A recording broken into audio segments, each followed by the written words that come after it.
Assalamualaikum warahmatullahi wabarakatuh. Salam olahraga. Kembali bersama pembelajaran PJOK dengan saya Ibu Ika Rifatul Maulida. Bagaimana kabar siswa-siswi semuanya? Semoga semua dalam keadaan sehat ya. Baiklah, sebelum kita kepada pembelajaran hari ini, marilah kita berdoa dulu sehingga siswa-siswi dapat sehat dan melakukan pembelajaran ini dengan lancar. Berdoa menurut agamanya masing-masing, berdoa dipersilahkan. Selesai. Nah, pada hari ini kita akan mempelajari tentang kebugaran jasmani. Di sini kita siswa-siswi dapat mempelajari dan membaca kompetensi dasar tentang kebugaran jasmani yang akan kita lakukan. Nah, apa sih kebugaran jasmani itu? Kita simak. Kebugaran jasmani adalah kemampuan tubuh manusia untuk melakukan aktivitas sehari-hari tanpa mengalami kelelahan yang berarti, sehingga tubuh masih bisa melaksanakan aktivitas serupa keesokan harinya.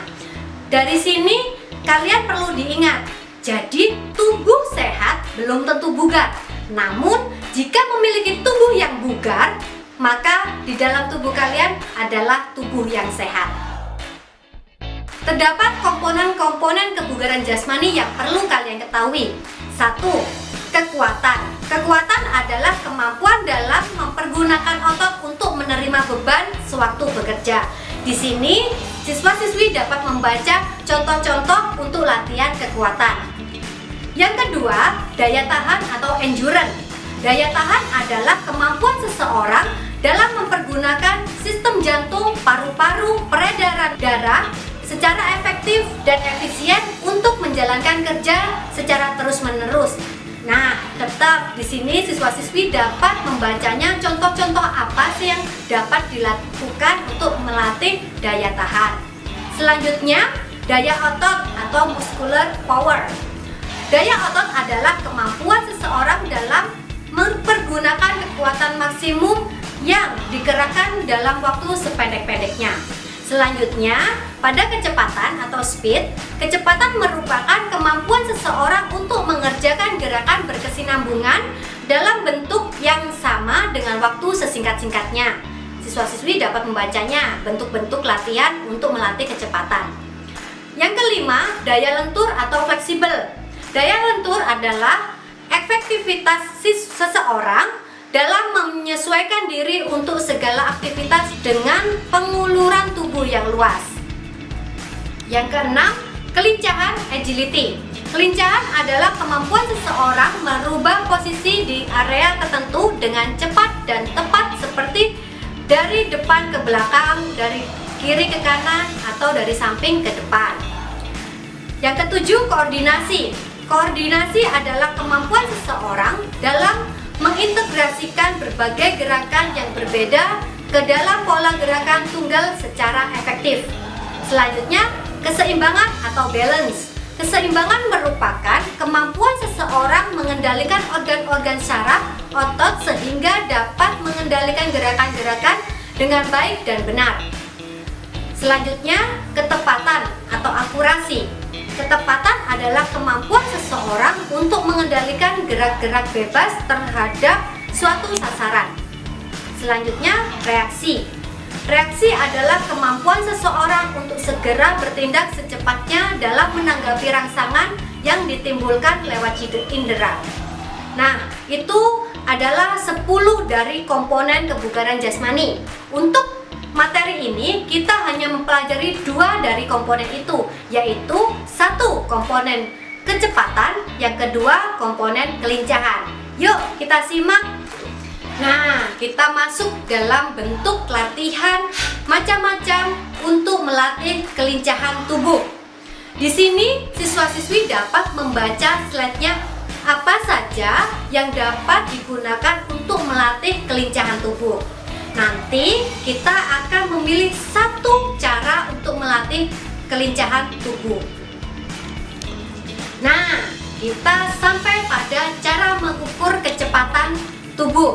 Nanti kita menggunakan 1 macam tes untuk mengukur kecepatan.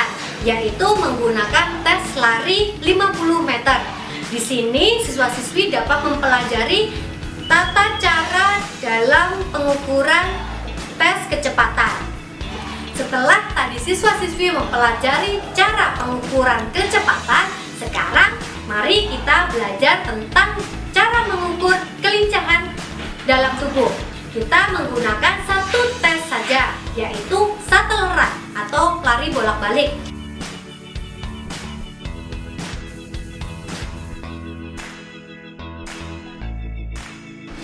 Pada pembelajaran kali ini, siswa-siswi tidak perlu banyak menyiapkan alatnya. Siswa-siswi dapat menyiapkan kun atau contong yang digunakan untuk tanda sebagai start dan finishnya. Atau jika tidak memiliki kun, kalian dapat menggunakan botol air mineral. Dalam pembelajaran ini, siswa-siswi tidak perlu mempersiapkan alat atau media yang banyak, yaitu hanya menyiapkan kun atau contong yang digunakan sebagai start atau finish, pertanda bahwa di situ kalian memulai dan mengakhiri untuk tes yang dilakukan. Yang kedua, yaitu kalian menyiapkan waktu timer yang digunakan dari stopwatch, bisa menggunakan dari handphone. Nah, untuk siswa-siswi yang tidak memiliki kun atau contong dapat menggunakan botol air mineral. Kita telah masuk pada bagian penutup.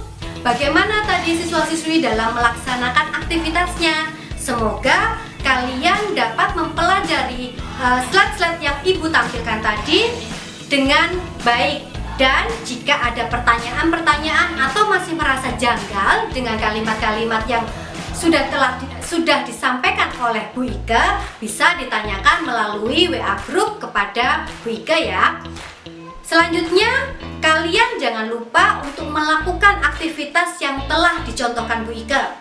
Dan ingat, jaga diri, jaga kesehatan, pola makan yang baik, pola hidup yang sehat. Jangan tidur malam-malam ya, biar tidak terlalu capek. Selanjutnya, tetap gunakan masker dan rajin untuk mencuci tangan. Itu saja pesan-pesan yang Ibu sampaikan kepada kalian. Semoga pembelajaran ini bisa bermanfaat untuk kalian. Akhirul kalam, assalamualaikum warahmatullahi wabarakatuh. Salam olahraga.